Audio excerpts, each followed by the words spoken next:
உன் கோரிக்கைகளை நான் என்றும் நிராகரித்தது கிடையாது. நிச்சயம் அது நிறைவேறும். உன் கனவுகள் அனைத்தும் மெய்ப்படும். முதலில் உன் மனதில் தோன்றும் தேவையற்ற சஞ்சலத்தை அழித்துவிடு. உன் வார்த்தைக்கு யாரும் மதிப்பளிக்கவில்லையே என்றுதானே நீ அதிகம் வருந்துகிறாய். வருந்தாதே. உன் நல் வார்த்தைகளுக்கு செவிசாய்க்காமல் வழி நடப்பவர்களுக்குத்தான் இழப்பு, உனக்கில்லை. உன்னை சுற்றியுள்ளவர்களில் யார் நல்லவர் கெட்டவர் என்ற சந்தேக கண் கொண்டு பார்க்காதே. நீ உன் கடமையை செய். ஒருவேளை அவர்கள் உனக்கு தீங்கிழைத்தால் அதற்கான தண்டனையை நிச்சயம் அவர்கள் அனுபவிப்பார்கள்.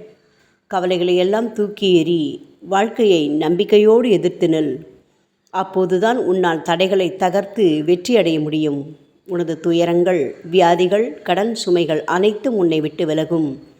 எப்போதும் உன்னை கைவிட மாட்டேன். என் ஆசீர்வாதங்கள் என்றும் உனக்கு துணை நிற்கும்.